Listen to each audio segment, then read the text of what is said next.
Good afternoon मेरे प्यारे बच्चों। उम्मीद करता हूँ आप लोगों की पढ़ाई अच्छी चल रही होगी। ठीक, तो जो लोग मुझे नहीं जानते, ये रीते एम थापर। ठीक है, आपको यहाँ पर नीट से रिलेटेड कंटेंट हम जो भी है आपको पढ़ाएंगे। ठीक है, तो आज हम जो है कि हम सोच रहे थे कि यार कुछ नया स्टार्ट किया जाए अपने चैनल पर। तो आज हम cell cycle and cell division start करेंगे एक नया प्ले लिस्ट।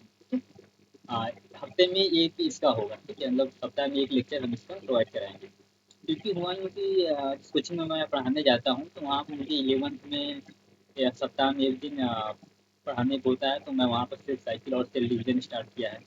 ठीक है, तो मैं वही टॉपिक यहाँ पर स्टार्ट करूँगा, ताकि मुझे जो है कि दोबारा से मेहनत ना करनी पड़े। ठीक, तो हम पूरा एनसीईआरटी को फॉलो करते हुए चलेंगे। ठीक, तो लेटेस्ट स्टार्ट करते हैं। और एक बात और है कि चैनल नया नया हम सब्सक्राइब कर लीजिएगा। इसके अलावा इंस्टाग्राम, ट्विटर और क्या कहते हैं उसको, टेलीग्राम पर आप लोग वहाँ पर ज्वाइन कर लीजिए।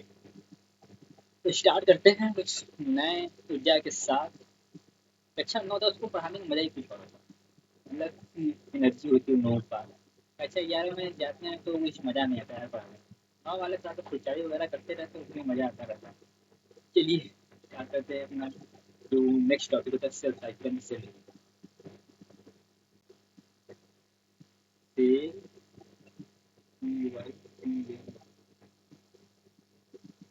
उम्मीद करता हूँ हमारा जो राइटिंग है वो सुधर जाएगा।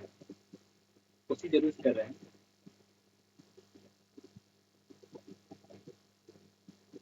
ये साइकिल एंड सेल ये टॉपिक है। टॉपिक है हमारा, कलर का चेंज कर लेते हैं। तो सेल साइकिल का मतलब क्या है? क्योंकि हम जो भी फॉलो करेंगे एनसीईआरटी को फॉलो भी करते हुए चलेंगे। तो सिंपल से हम सेल साइकिल का मतलब चलाएंगे। मतलब क्या होता है उसको देखते हैं। जैसे एक हमारी एक सेल हो गया, ये सब न्यूक्लियस हो गया। इसके द्वारा नया सेल का निर्माण, ये सेल हो गया, इसके द्वारा नया सेल का निर्माण। इसे क्या कहेंगे? Cell cycle. सेल साइकिल समझ में आया कि नहीं? सब सारा एनसीईआरटी के हम लोग पढ़ा रहे हैं। सेल साइकिल का मतलब ये है कि एक कोशिका से दूसरी कोशिका का बनना, कोशिका विभाजन करना, मतलब कोशिका साइकिल करना। ये होगा। जैसे कि एनसीईआरटी में यह बताया गया है कि जैसे ये हमारा एक साइकिल हो गई। ठीक, अब यह डिवाइड हुआ। हम यहाँ पर एक और बना दे रहे हैं, क्योंकि एनसीईआरटी सर हमको बता रहे हैं तो ये होगा। ये एक कोशिका द्वारा दो कोशिका का निर्माण है। इसमें निर्माण हो रहा है, इस इस दरमियान। ठीक है, जो डीएनए की मात्रा होगी वो क्या हो जाएगी? डबल हो जाएगी।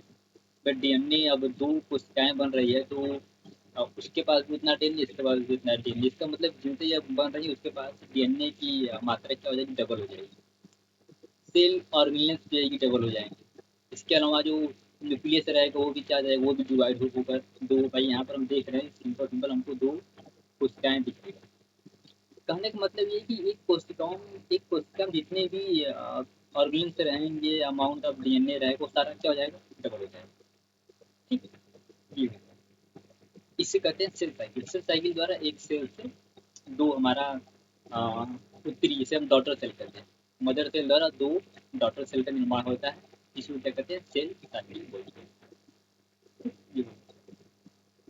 और इसको हम थोड़ा सा हमको बता देते हैं। और सेल डिवीजन को स्टार्ट करने से पहले थोड़ा सा हमको प्रीवियस टॉपिक याद दिलवा देते हैं। इस सेल साइकिल मतलब ये हो गया, एनसीईआरटी में ऐसा लिखा हुआ है, हम वही आपको पढ़ा रहे हैं। जस्ट सिंपल लैंग्वेज, वहाँ पर कठिन वर्ड में जो है कि यूज किया गया है। तो ये हो गया सेल साइकिल, मतलब एक से दो सेल का बनना सेल साइकिल का रहता है। क्यों? इसमें बहुत सारे प्रोसेस होते हैं। अब अचानक से तो बन तो नहीं जाएगा, इसके बारे में हम बाद में बात करते हैं। तो पहले आप लोगों को इसको पढ़ाने से पहले आपको सेल थ्योरी का थोड़ा सा टॉपिक याद दिलाना चाहते हैं। सेल थ्योरी, सेल थ्योरी में दो साइंटिस्ट के बारे में हम लोग पढ़ा था। एक स्लाइडिन और स्वान के बारे में पढ़ा था, और एक पढ़ा था रिक्शू के बारे में। स्लाइडिन और स्वान ने कहा था कि जो जंतु और प्लांट की जो बॉडी होती है वह कोशिकाओं द्वारा बनती है। और बिरचू ने कहा था कि जो नई सेल बनती है, जैसे अगर हम ये बात मान लेंगे, ये क्या है, ये ओल्ड सेल, ये क्या है, न्यू सेल। तो ये यहाँ पर जो है कि सेल थ्योरी से भी कुछ हो रिलेटेड।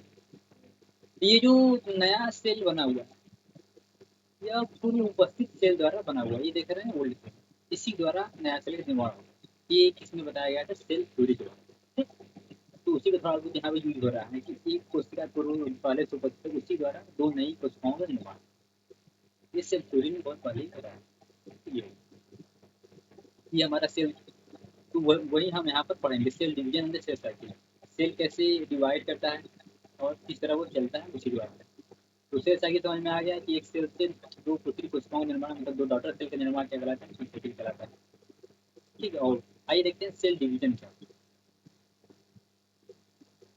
जैसे कि ये जो हमारा टर्म होता है सेल डिवीजन, उसी को हम एक्सप्लेन करने के लिए आपको सेल थ्योरी का इंट्रोड्यूस करें। मतलब वन सेल, जो हमारा नया सेल बनता है, वो पूर्व उपस्थित कोशिका द्वारा क्या होता है। सेल डिवीजन पर पढ़ लेंगे तो व्हाट इज सेल डिवीजन क्या होता है। तो उसके बाद हमारा जो है कि आगे हम चैप्टर में पढ़ना स्टार्ट करें, तो हो जाएगा सेल डिवीजन। हमको भी ये टॉपिक वहीं पर बता देना चाहिए था। सेल डिवीजन, सेल डिवीजन मतलब सेल विभाजित कैसे।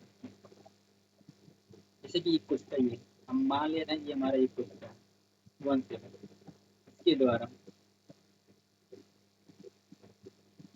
ये ये सेल डिवाइड करके दो नई कोशिकाएं बना रहे हैं। इसके क्या कहेंगे, डिवीजन, विभाजन। जैसे छिपकली की पूछ कर जाती है तो डिवाइड कर नया जाती है, तो किसके द्वारा होता है, सेल डिवीजन। ह्यूमन का जो लीवर होता है वो डिवाइड करता है। अब थोड़ा सा अगर हम लीवर काट के निकाल दे तो वो डिवाइड करके इससे कवर हो जाएगा, पूरा हो जाएगा। ठीक है, ये होगा। इसके अलावा अगर हम छोटे रहते हैं तो धीरे धीरे हम इतने बड़े हो जाते हैं, आप लोग भी छोटे हैं, कुछ समय बाद बड़े हो जाएंगे। तो ये जो हो रहा है वह सेल विभाजन के द्वारा ही हो रहा है, कोशिका विभाजन के द्वारा ही हो रहा है। मतलब एक सेल से नया से नया सेल बनता है, इसी तरह व्यक्ति की ग्रोथ होती रहती है, व्यक्ति बढ़ता हुआ जाता है। अभी हम छोटे हैं, कुछ समय बाद और भी बड़े हो जाएंगे, इससे आप लोग के लिए हम तो मान लो कितने बड़े हो चुके हैं। तो यह सेल विभाजन के द्वारा है। ठीक, ये है। सेल विभाजन जो होता है वो दो प्रकार, सेल विभाजन, सेल डिवीजन के टाइप, टू टाइप होता है, टू टाइप। टू टाइप्स में यही पढ़ा रहे थे, इसी के बारे में हमको पढ़ना है आगे चलकर, इससे एक हो गया आपका माइटोसिस, पहला हो गया। सेकेंड आपका हो जाएगा मियोसिस, ये आपका हो जाएगा मियोसिस। माइटोसिस किस में होता है, ये आपका सोमैटिक बॉडी में होता है, सोमैटिक बॉडी। मियोसिस आपका होता है, ये आपका जर्म सेल में होता है, जर्म सेल। जर्म सेल मतलब गैमीट। इसमें क्या हो गया आपका, ये मियोसिस हो गया। आज देखते हैं दोनों में अंतर क्या होता है, थोड़ा सा इसके बारे में पढ़ लेंगे, फिर उसके बाद हम जस्ट अपने जो अपना टॉपिक है वहाँ पर आते हैं। Cell cycle and cell division, थोड़ा सा सेल डिवीजन के बारे में जान लेंगे कि ये होता है क्या, कितने प्रकार का होता है, क्योंकि आगे चल कर यही सब हमको फेस करना पड़ेगा, तो कन्फ्यूजन क्लियर होगा। तो उसके लिए हम नया स्लाइड ले लेते हैं, माइटोसिस।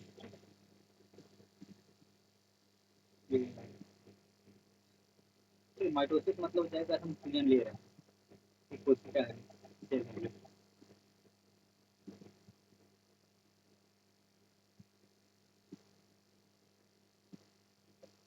फ्यूजन मतलब हो गया, जस्ट लाइक मान लीजिए कि ये क्या हो जाएगा, आपको 46 क्रोमोसोम इसके पास है। फ्यूजन का मतलब होगा, अगर हम एन इक्वल टू 23 लिख दें, तो आपको 46 हो जाएगा। ठीक? करने का मतलब है कि जो 46 है, जी, जिस सेल है, इस सेल द्वारा निर्माण होता है दो डॉटर सेल। ये क्या है, डॉटर सेल।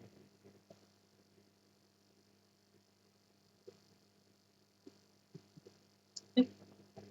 अगर क्रोमोसोम की संख्या सेम रहती है एज पेरेंट्स के समान, मदर के समान, कि जिनसे वो बने हुए उनके समान होती है, क्रोमोसोम की संख्या। तो वो क्या होता है माइटोसिस। मतलब एक मदर सेल से 2 डॉटर सेल का निर्माण होता है और उसमें जो क्रोमोसोम की संख्या होती है वह एक समान होती है। जितना मदर में रहेगा उतना अदर में भी रहेगा, जो भी डॉटर सेल बनेगी उतना भी रहेगा। इस वजह से ये पूरी बॉडी में होता है। जैसे हमको कोई इंजरी हो गई, ठीक? अब यहाँ पर डिवीजन करना है। ये हमारे स्किन रिप्लेसमेंट है, जैसे कुछ हमारा ये हाथ का त्वचा जो है वो छोड़ देता है, कोशिकाएं एक दूसरे कोशिकाओं द्वारा रिप्लेस कर दी जाती है। तो यहाँ पर जो विभाजन होता है वह माइटोसिस विभाजन, ताकि क्रोमोसोम की संख्या मेंटेन की जा सके। ठीक।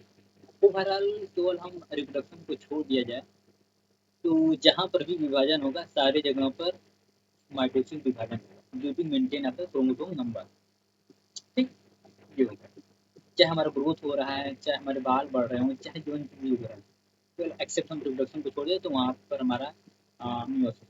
ठीक। ये हो गया माइटोसिस, मतलब क्रोमोसोम की संख्या क्या रहेगी, मदर के समान रहेगी। अब सेकेंड आएगा मियोसिस।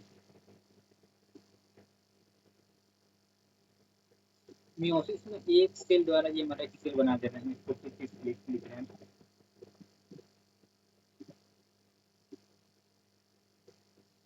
4 डॉटर सेल का निर्माण। ये हो गया 4 डॉटर सेल। देखिए इनका जो क्रोमोसोम होता है, एन एन एन का मतलब हो गया, जैसे कि यहाँ पर 2n हो गया, अगर हम एन की जगह 23 रख दें, 2 गुणे 23 इक्वल टू 46। यहाँ पे 46 46 46, लेकिन यहाँ पर क्या है, ये इक्वल टू कितना है 23, यहाँ पर भी 23, यहाँ 23, यहाँ 23। मतलब ये क्या हो जाएगा, आधा क्रोमोसोम की संख्या क्या हो जाएगी, आधी हो जाएगी ना, रिड्यूस हाफ नंबर में हो जाएगा। ऐसा इसलिए होता है, तो बस सिंपल इतना मतलब बता रहे हैं क्यों होता है। मियोसिस में जो क्रोमोसोम की संख्या क्या हो जाती है, उनके डॉटर सेल में क्या हो जाती है, आधी हो जाती है, हाफ हो जाती है। अब ऐसा इसलिए होता है क्योंकि हम सपोज कर ले रहे हैं, सपोज कर ले रहे हैं ये पप्पू है, हैंडसम है पप्पू, मिस्टर हैंडसम, ये होगा, ये पप्पू होगा। ठीक। पप्पू के पास कितने क्रोमोसोम है, 46। ठीक। हम बता रहे हैं, सपोज कर लेते हैं ये पप्पू पैदा कैसे हुआ है। तो पप्पू पैदा हुआ है, इसकी मदर हम लिख दे रहे हैं, मदर लिख रहे हैं, इनका कितना क्रोमोसोम है, 46। इनका कितना क्रोमोसोम है, 46। यहाँ पर दो पॉसिबिलिटी होती है, ये हो गया, ये हो गया। ये फर्स्ट कंडीशन। अगर यहाँ पर माइटोसिस होगा तो यहाँ पर माइटोसिस वगैरह लिखते हैं, माइटोसिस अगर डिवीजन होगा तो यहाँ से कितना आ जाएगा, 46 आ जाएगा, प्लस यहाँ से कितना आ जाएगा, 46 आ जाएगा। ओवरऑल कितना हो जाएगा, 45 में 90 में 92, ये 92 क्रोमोसोम। सेकेंड केस हम ले रहे हैं मियोसिस के केस में। जब मियासिस होगा तो हमने कहा था कि इसमें जो क्रोमोसोम की संख्या क्या हो जाएगी, वह कम हो जाएगी। क्रोमोसोम की संख्या कम हो जाएगी तो यहाँ कितना आ जाएगा, यहाँ 23 आएगा, यहाँ 23 हो जाएगा, 46 हो जाएगा, ये हो जाएगा। अगर पप्पू का पैदा होते टाइम माइटोसिस डिवीजन होता तो पप्पू के पास 92 क्रोमोसोम होते। ठीक। ये हो गया, लेकिन पप्पू के पास कितने हैं, 46 है। ठीक। तो वह जो 92 होता है तो वो अलग तरह का पप्पू बन जाता, वो जो है कि प्लान एग्जिस्ट करता है कि नहीं करता है, इस टाइप के लोग। बहरहाल पप्पू का 46 है, इसका मतलब ये है कि उसकी मदर में से आधा क्रोमोसोम आया, उसके पिताजी में से क्या है, आधा क्रोमोसोम, आधा क्रोमोसोम आया। ठीक। ओवरऑल कितना होगा, 46 होगा। तो यही, तो ये इसलिए हमारा यहाँ पर क्या पाया जाता है, मियोसिस डिवीजन होता है, ताकि क्रोमोसोम की संख्या क्या कर दी जाए, आधी कर दी जाए। ठीक। ताकि जो आने वाला जनरेशन है उसके पास सेम क्रोमोसोम है जितना अपने पेरेंट्स के समान। ठीक। समझ में आया। चलिए, तो कमेंट कर दीजिएगा समझ में आया कि नहीं आया, नहीं तो हम भी थोड़ा सा इम्प्रूवमेंट करना हो तो उसको भी कर देंगे। तो चलिए आइए, सेल साइकिल यानी सेल डिवीजन, तो ये सेल डिवीजन हो गया। अब ये बात करते हैं सेल साइकिल जो कंप्लीट, जैसे कोई भी प्रोसीजर हम करते हैं, Y C Y C L, ये कैसे था कि जैसे कोई भी चिकन खिचड़ी वगैरह बनाते हैं तो कुछ प्रोसीजर वगैरह करते हैं ना, कि ऐसा तो नहीं कि सीधे सब चीज़ ला कर डाल दिया खिचड़ी में तैयार हो गया। उसको पहले खिचड़ी से हम बनाने के लिए बहुत सारे चावल वगैरह सब मिलाते हैं एक इक्वल अमाउंट में, फिर उसके बाद हम बनाते हैं खिचड़ी। वैसे ही हमारा सेल डिवीजन होता है या दो फेज में कंप्लीट होता है। फेज मतलब होता है चरण। जैसे कभी आप लोगों ने सुना होगा कि एक फेज की वोटिंग कंप्लीट हो गई है, दूसरा फेज, या फिर टेस्ट क्रिकेट में हम लोग देखते हैं फर्स्ट फेज, सेकेंड फेज और थर्ड फेज, मतलब ड्यूरेशन होता है। उस टाइम को हम एक फेज देते हैं, दूसरा टाइम दूसरा कार होता है उसको एक फेज देते हैं। इसी तरह इसमें क्या होता है, दो फेज होते हैं, टू फेज में कंप्लीट होता है। Two phase complete.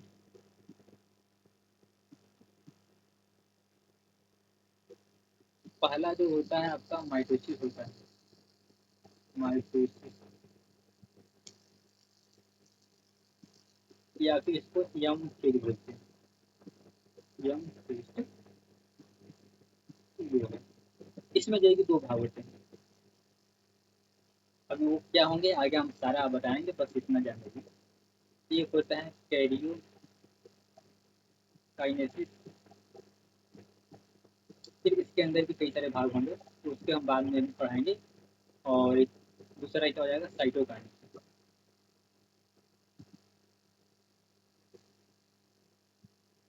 Kinesis, karyokinesis मतलब यहाँ पर केंद्र क्या करेगा, केंद्र एक से क्या हो जाएगा, दो, क्या हो जाएगा, एक से दो हो जाएगा। और साइटोकाइनेसिस मतलब उसका जो कोशिका का सेल द्रव है, कोशिका द्रव है, साइटोप्लाज्म, वो क्या हो जाएगा, वो डिवाइड होकर दो भागों में बढ़ता है। फिलहाल इतना समझिए।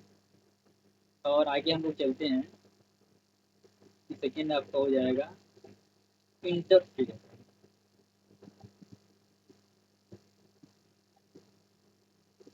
या फिर इसको हम ग्रोथ फेज बोलते हैं,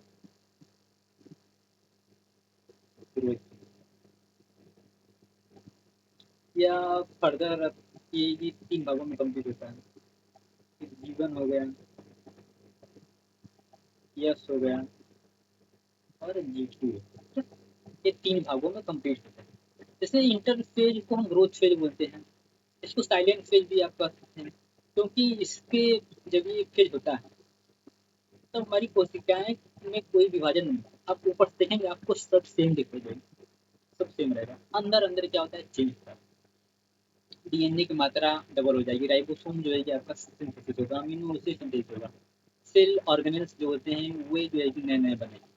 तो जिस वजह से हमें ऊपर कुछ नहीं दिख सकता या अंदर अंदर सारा चीज जो हमें चाहिए, सारा जो कंपोनेंट हमको चाहिए, जब सेल डिवाइड हो तो दोनों सेल के पास इक्वल इक्वल सब्सटेंस जाए। ऐसा तो है कि दो सेल डिवाइड हो रही है, एक के पास डीएनए थोड़ा चला गया, एक पर बेस चला गया, एक के पास राइबोसोम चला गया, एक पास चला गया, तो दोनों सेल डिवाइड होती हैं, दोनों आइडेंटिकल होती हैं, मतलब जितना इसके पास रहेगा उतना इसके पास रहेगा।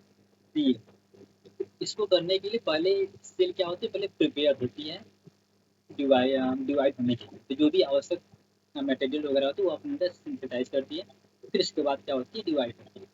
जैसे शादी ब्याह होता है तो पहले हम लोग प्रिपेयर वगैरह करते हैं कि हाँ ये चीज़ चाहिए, इसको हम जुटा ले जुटा लें। ऐसा तो नहीं कि शादी के टाइम में हो जाए फिर वो शादी होना स्टार्ट हो गई तो ये चीज़ लाओ, वो चीज़ लाओ, वो चीज़ लाओ, ऐसा नहीं होता। पहले हम कलेक्ट कर लेंगे, फिर उसके बाद क्या होगा, आगे का प्रोसीजर स्टार्ट करेंगे। जस्ट लाइक यहाँ पर भी होता है। जैसे हम लोग जो भी दैनिक जीवन जो अपनी प्लानिंग वगैरह करते हैं, जस्ट लाइक प्लानिंग ये भी करती है, ये होगा। तो माइटोसिस में होगा, इसको हम डिवाइडिंग मतलब ये डिवाइडेड फेज भी बोलते हैं, क्योंकि यहाँ पर सेल क्या होती है, एक सेल से दो सेल बन जाती है, ये होगा माइटोसिस। तो आइए हम आज पढ़ेंगे इंटरफेज के बारे में, उसको हम नेक्स्ट टाइम पढ़ेंगे। फिलहाल मैं इंटरफेज पढ़ेंगे।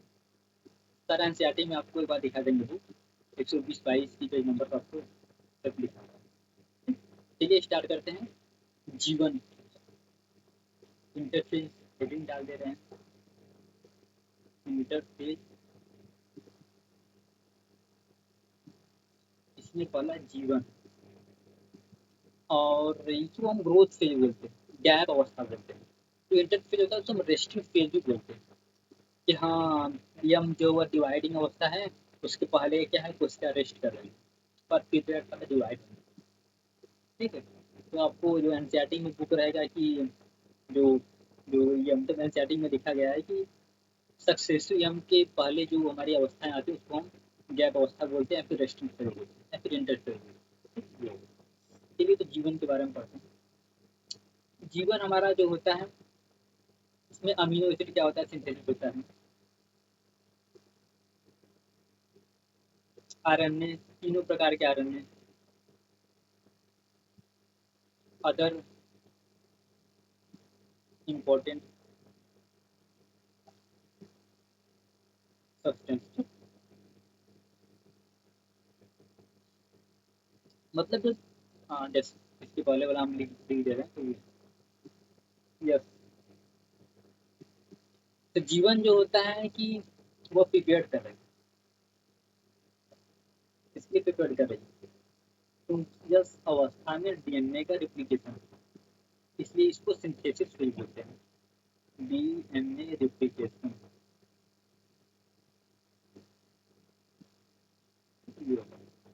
डीएनए का रिप्लिकेशन हो रहा है मतलब डीएनए की मात्रा क्या हो जाएगी, डबल हो जाएगी। डबल हम लिख दे रहे हैं, अमाउंट, मतलब कहीं ना कहीं डीएनए थोड़ा सा रहेगा तो उसका जितना भी रहेगा उसका डबल रहेगा। तो उसको करने के लिए कोशिका क्या करती है, प्रिपेयर करती है, अमीनो एसिड के सिंथेसिस कर ले, आरएनए के सिंथेसिस कर ले, अदर जो भी हमें चाहिए उसका सिंथेसिस कर ले, ताकि जब डीएनए का रिप्लिकेशन तो वो भी हमें चाहिए उसको हमारे पास अवेलेबल है। ठीक ये है। तो जीवन जो होता है वहाँ पर अमीनो एसिड, आरएनए या फिर अदर इंपॉर्टेंट सब्सटेंस क्या होता है, सिंथेसिस होता है। यस फिर क्या कहते हैं, सिंथेसिस फिर बोलते हैं, क्योंकि यहाँ पर डीएनए का रिप्लिकेशन होता है। अमाउंट ऑफ डीएनए क्या हो जाएगी, डबल हो, जस्ट लाइक हम आपको बता रहे हैं जो लाइन बाय लाइन लिखा हुआ है हम दिखाते हैं। जैसे हम मान के चले अगर तुलसी है, ये क्या है, तुलसी हमारा डीएनए, तो सिंथेसिस के बाद ये हो जाएगा 4C हो जाएगा, कितना हो जाएगा, 4C हो जाएगा। मतलब डीएनए पहले 1 लीटर था, सपोज कर लीजिए कितना हो जाएगा, 2 लीटर, जस्ट लाइक अगर लिक्विड अमाउंट में माने तो तुलसी से 4C हो जाएगा। लेकिन यहाँ पर एक बात नोट करने वाली बात है, जो क्रोमोसोम की संख्या होती है, क्रोमोसोम नंबर, वो सपोज कर लेते हैं अगर तुलसी है तो रिप्लिकेशन के बाद ही क्या रहेगा, तुलसी रहेगा। ठीक, ये काफी इंपॉर्टेंट पॉइंट है, इसको हम डिटेल में समझेंगे जब हम जाएंगे न्यूक्लियर डिवीजन में, कैरियोकाइनेसिस में जाएंगे तो वहाँ पर पढ़ेंगे, वहाँ पे अंदर का विभाजन इनसे कई सारे अवस्थाओं में होता है, तो उसको हम डिटेल पढ़ लेंगे, समझ में आ जाएगा। फिलहाल में आप लोग रफली में समझ जाइए कि क्रोमोसोम का नंबर होता है, वह अगर वो 2C है तो सिंथेसिस फेज के बाद 2C है। ठीक, ऐसा क्यों होता है हम आपको बस बता देते हैं, जस्ट ऐसा इंटरेस्टिंग पॉइंट है।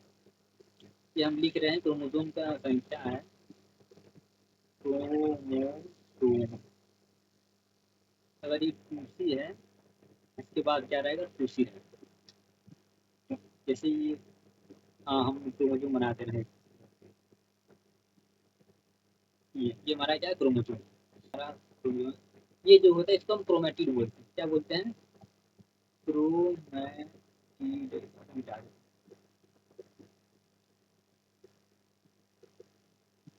क्रोमेटिड। ठीक, इसको हमारा सेंट्रोमियर, ये क्या होता है, सेंट्रोमियर। तो सिंथेसिस के बाद होगा यूँ, ये हमारा सेंट्रोमियर रहेगा, यानी क्या बन गया, सिंथेसिस के बाद होगा यूँ कि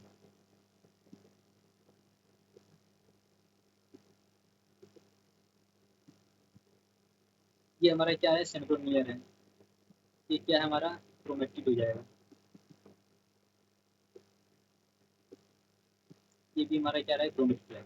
ये आप देख रहे हैं कि जो सेंट्रोमियर है वह एक है, लेकिन जो क्रोमेटिड है वो क्या हो जाएगा, डबल हो जाएगा। इसका मतलब अमाउंट ऑफ डीएनए भी क्या हो जाएगा, डबल हो जाएगा। यही जो जो हमारा क्रोमेटिड, ये जो हमारा है ना, ये सिंथेसिस के बाद ये जब जाएगा कैरियोकाइनेसिस में, तो यहाँ से ये जो इस तरह से डिवाइड हो जाएगा, तो यहाँ पर वहाँ पर केंद्र को जो होता है वो डिवाइड हो जाएगा। बहुत इंटरेस्टिंग है, वहाँ जो बताएंगे। तो बस फिलहाल अब इतना देख लीजिए कि क्रोमोसोम संख्या क्या है, 2C है, 2C है। ऐसा इसलिए होता है क्योंकि सेंट्रोमियर एक ही है, ठीक, सेंट्रोमियर एक ही है, लेकिन उससे जुड़ने वाले जो क्रोमेटिड की संख्या है वह क्या हो जाती है, चेंज हो जाती है। ठीक है, जो क्रोमोसोम की संख्या हम बताते हैं, क्रोमोसोम की संख्या वह सेंट्रोमियर का आधार पर है, सेंट्रोमियर जितना है उतना है इसमें। इस वजह से क्रोमोसोम संख्या क्या होगी, सेम, चेंज नहीं हुआ। लेकिन हम क्रोमेटिड देखें तो वो क्या हो जाएगा, उसके अमाउंट क्या हो जाएगा, डबल हो जाएगा, क्योंकि वो आगे जाएगा तो सेंट्रोमियर भी क्या आ जाएगा, डिवाइड हो जाएगा, आपका अलग अलग क्रोमोसोम आपका फिर से बन जाएगा। ठीक है, उसके बारे में हम बाद में बात करेंगे, बहुत इंटरेस्टिंग बात है। फिर जो हमारा सेकेंड पे जाता है G2। G2 पढ़ लेंगे, फिर जीवन के बारे में थोड़ा सा और हम लोग पढ़ना है तो उसके बाद पढ़ेंगे। G2 में क्या करता है, सेल ऑर्गेनिज है ना, स्पेलिंग क्लास है उसको आप लोग देख लीजिए। सेल ऑर्गेनिज ये क्या हो जाएंगे, डबल हो जाएंगे। माइटोकॉन्ड्रिया, गोल्गी कॉम्प्लेक्स, ये सब क्या हो जाएंगे, डबल हो जाएंगे। ठीक। इसके अलावा सेल प्रिपेयर करेगी, सेल प्रिपेयर्ड पार्ट डिवीजन के लिए। पहले जीवन अवस्था में सेल प्रिपेयर कर रही है सिंथेसिस, डीएनए सिंथेसिस करने के लिए। अब G2 अवस्था में सेल क्या करेगी, प्रिपेयर करेगी, किसके लिए प्रिपेयर करेगी, डिवाइड होने के लिए, क्योंकि इसके बाद हमारा सेल कहाँ पर इंटर करेगा, यंग फेज में, वहाँ सेल क्या हो जाएगा, दो भाग में डिवाइड हो जाएगा, एक सेल एक सेल बन जाएगा। तो यहाँ प्रिपेयर कर रही है कि हमको डिवाइड करना, अपने अंदर ये चेंजेस कर, ये चेंज कर। चलिए आगे देखते हैं, मज़ा आ रहा है ना, ऐसे मज़ा आता है। चलिए आगे हमारा तो क्या जीवन हो गया, यह हो गया जीत गया। एक पेज एनसीईआरटी में दिया हुआ है G0 पेज, G0 पेज।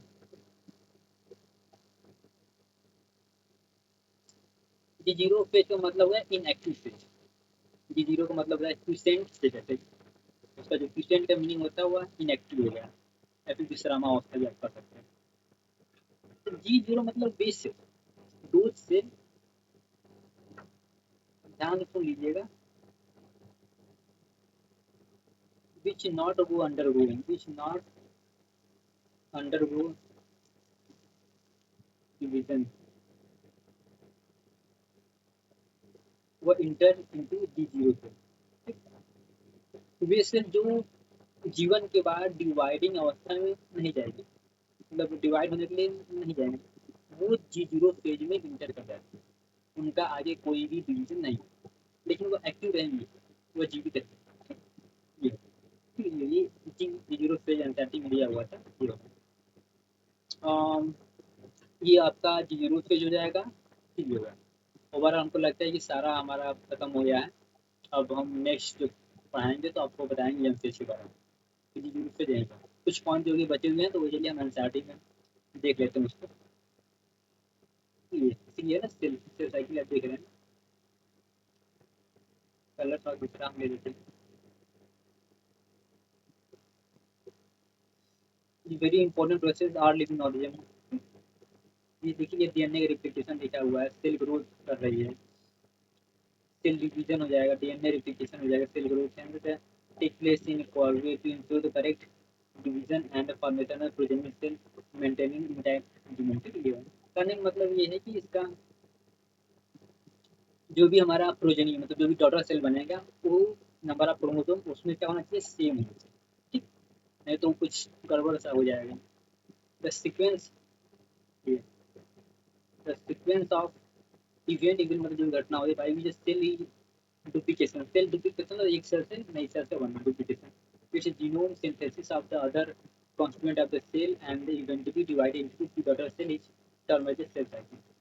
कहने का मतलब ये है कि जब एक सेल से दूसरी सेल का निर्माण होता है उसे क्या कहा जाता है, सेल साइकिल है, दैट इज ये सेल साइकिल। अच्छा ये एक आप लोगों को हम बताना भूल गए, लेकिन यहाँ पर आएंगे कहीं पर डिस्कशन करेंगे कि जब ठीक, अगर हम ह्यूमन की बात कर लिए, इसमें एक सेल से दूसरी सेल का निर्माण होता है आपका 24 घंटा लेता है, ठीक है। लेकिन ईस्ट का सेल जो ईस्ट होता है ना, या 90 मिनट है, मतलब 90 मिनट में एक से दूसरा बन जाता है। जबकि हमारा जो बैक्टीरिया होता है, बैक्टीरिया यहाँ पे लिख दे रहे हैं, बैक्टीरिया में 20 से 30 मिनट में क्या है, कंप्लीट हो जाएगा। जिस वजह से अगर बैक्टीरिया कोई शरीर के अंदर आता है वो तुरंत एक इतना तेजी से रिप्लिकेट करता है, इतनी तेजी से, मतलब वो अपने आप का नंबर बढ़ाता है ना, जिस वजह से व्यक्ति क्या होता है, बीमार पड़ जाता है। अगर वो इतनी संख्या में, अपनी इतनी कम संख्या में, इतना कम टाइम इतना संख्या ना बढ़ाए, तो हमारी बॉडी की जो फाइटर है, फाइटर का जो डब्ल्यूबीसी है उसको मार दें, इस वजह से इतनी संख्या अपना नंबर बढ़ता है बहुत तेजी से टाइम के अनुसार ये 20 से 30 मिनट हो जाएगा। इस टाइप का 90 मिनट ले रहा है ह्यूमन बॉडी जितनी 24 आवर या ऑर्गेनिज्म टू ऑर्गेनिज्म क्या करता है वेरी करता है। द सेल फिर आगे बढ़ते हैं, the cell divided into two basic phase, एक इंटरफेज हो जाएगा, एक क्या हो जाता है jump phase. Jump in response when the actual cell division of mitosis occurs। Jump in मतलब जहाँ पर सेल का डिवीजन होता है। ठीक है, ये है। अच्छा हाँ, टाइम के बारे में भी थोड़ा सा देख लेते हैं। The interface represent the phase between the two successive junction, जो भी हम लोगों ने अभी पढ़ा था कि दो एम फेज के बीच का जो फेज होता है वो क्या कहलाता है, वह इंटरफेज कहलाता है। ये इंटरफेज, ये आपको ना ये साथ में बता देते हैं। देखिए ये आपका inter successive phase again interphase. It is significant to note that the in 24-hour average duration of cell cycle of the human cell, the cell proper lasts for the only about an hour. The interphase will last more than that. जैसे कोई भी cell divide हो रही है तो interphase जो होता है वो बहुत ज़्यादा time, 95% of the cell division फिर उसके अंदर आएगा। तो अलग अलग फेज जो होता है अलग अलग टाइम लेता है। मैक्सिमम टाइम आपका इंटरफेज मतलब ग्रोथ कर रही है तब बोलेगा, बाकी डिवाइड होने के टाइम पर थोड़ा सा टाइम लेगा उसमें डिवाइड हो जाती है। देखिए जंप फेज के बारे में, jump start with the nuclear division, इसे हम क्या कहते हैं कैरियोकाइनेसिस कहते हैं, corresponding to the separation of the daughter chromosome। ठीक है, हम आपको बता रहे हैं ना सेपरेशन ऑफ डॉटर क्रोमोसोम। हमने ये बताया था क्रोमोसोम के नंबर क्या होता है, सेम होता है। जब हम पढ़ेंगे कैरियोकाइनेसिस तो वहाँ पर अच्छे से समझ में आएगा। In with the division of, आखिर में क्या होता है साइटोप्लाज्म में क्या होता है, साइटोप्लाज्म का डिवीजन हो जाता है। The interface of called the resting, सिर्फ रेस्टिंग फेज बोलते हैं, क्योंकि हमको कुछ चेंज होते हुए दिखता नहीं, वो अंदर ही अंदर अपना गेम खेलता है। कुछ लोग होते हैं ना अपना अंदर अंदर गेम खेलते रहते हैं, आखिर में रिजल्ट आता है तो पता चलता है कोई और ये मास्टर है। चलिए बहरहाल हम अपने टॉपिक पे वापस आते हैं। Prepare for the division, prepare करें किसके लिए, आगे देखते हैं डिवीजन के लिए। By understanding both the cell growth and the DNA replication, ये डीएनए रेप्लिकेशन कर रही है, सेल ग्रोथ कर रही है इन ऑर्डरली मैनर, मतलब इस मैनर में कर रही है। The intercept divide into 3 order, G1 yes, G2 ठीक हो जाएगा। Growth phase, G1 phase is interval between mitosis and the initiation benefit. Interval मतलब बीच का स्थान होता है। जैसे अभी सेल प्रिपेयर हो रही है, ये इंटरवल माइटोसिस, माइटोसिस मतलब वही यम हो जाएगा, यहाँ पर सेल डिवाइड हो रही है, यहाँ पर डीएनए डुप्लीकेशन हो रहा है और बीच का क्या होता है इंटरवल, ये इनके बीच का जो टाइम होता है इंटरवल। यहाँ पर यहाँ इसको क्या कहते हैं जीवन कहते हैं। यहाँ पर सेल प्रिपेयर कर रही है डीएनए सिंथेसिस कर रही है। ड्यूरिंग द जीवन पे जैसे cell metabolically active and continuously grow but does not duplicated DNA, मतलब वो डीएनए की रिप्लिकेशन नहीं होती है। S or synthesis phase makes a period during the DNA synthesis or replication takes। During this time the amount of DNA क्या है पर cell ही double हो जाएगा। if the initial amount of DNA is 2C क्या हो जाएगा 4C हो जाएगा। there is a no change in chromosome number if there is haploid या फिर diploid। अब chromosome given and even after जैसे हमने कहा था कि इसमें हमने ये बताया था ना ये 2C हो जाएगा, 2C के बाद कितना रहेगा 2C। क्रोमोसोम का नंबर बिल्कुल भी चेंज नहीं होगा, उतना ही रहेगा। क्योंकि क्रोमैटिड्स का नंबर क्या हो जाएगा चेंज हो जाएगा, उसके बारे में हम बाद में बात करते हैं। In the G2 phase protein are synthesized in preparation for mitosis while the cell growth is continue. G2 phase में क्या होता है अपना वही प्रोटीन सिंथेसिस वगैरह होता है, सेल ऑर्गेनाइजेशन डुप्लीकेशन होता है। देखिए some cell in adult animal do not appear to excited division, जैसे हार्ट सेल में डिवीजन नहीं होता, मतलब एक हाथ से दूसरा हाथ नहीं बनता। जब बच्चा पेट में रहता है तो सेल बहुत तेजी से डिवाइड करती है हार्ट की। लेकिन जैसे ही वह उसका बर्थ हो जाता है तो उसके बाद जो हार्ट की सेल होती है, कुछ सेल, हमें नहीं कहता है, कुछ सेल को छोड़कर बाकी किसी में डिवीजन नहीं, बस केवल हार्ट का साइज वगैरह बढ़ता है। जो कुछ सेल होती है ना उन्हीं में क्या होता है डिवीजन, जिसमें से सेल हार्ट क्या होता है बड़ा हो जाता है। और थोड़ा मोड़ा अगर इंजरी वगैरह हार्ट में होगा तो वो अपने आप से ठीक करता है। अभी बड़ा इंजरी रहेगा तो हार्ट डिवाइड होकर उसको ठीक नहीं करता। जैसे लीवर हमारा होगा उसमें डिवाइड होने की क्षमता रहती है, एपिकल ऑफ डिवाइस, तो उसको डैमेज होता है वो अपने आप को रिपेयर कर लेगा। लेकिन हार्ट के केस में ऐसा नहीं, कुछ सेल होती है जो डिवाइड, तो कुछ माइनर जो होता है कि डैमेज उसको शायद अपना सही कर लेगी उसको। ठीक है, तो वो क्या कर, ठीक ये हो गया आपका, वो नहीं है मेरी इधर से डिवाइड ओनली तो कुछ टाइम पढ़ने पर तभी डिवाइड होती है, ऐसे नहीं कि रिफ्रेशर से लॉस होता है इंजरी, ठीक है। जैसे कुछ सेल होती है तभी डिवाइड करती है जब उनकी इंजरी हो जाती है या फिर क्या हो जाती है वो लॉस हो जाती है। Each cell that do not divided the further exit instrument, मतलब ये सेल जो बाद में अपना डिवाइड नहीं होती है ना, मतलब वो डिवाइड होना नहीं चाहते, वो जीवन के बाद क्या कर जाते हैं, एग्जिस्ट मतलब निकल जाती है, वह इंटर करती है जी जीरो फेज में। ठीक है, क्वेश्चन क्वेश्चन मतलब होता है वो इनएक्टिव फेज, लेकिन वो मेटाबॉलिकली एक्टिव रहेगा, metabolic active but no longer.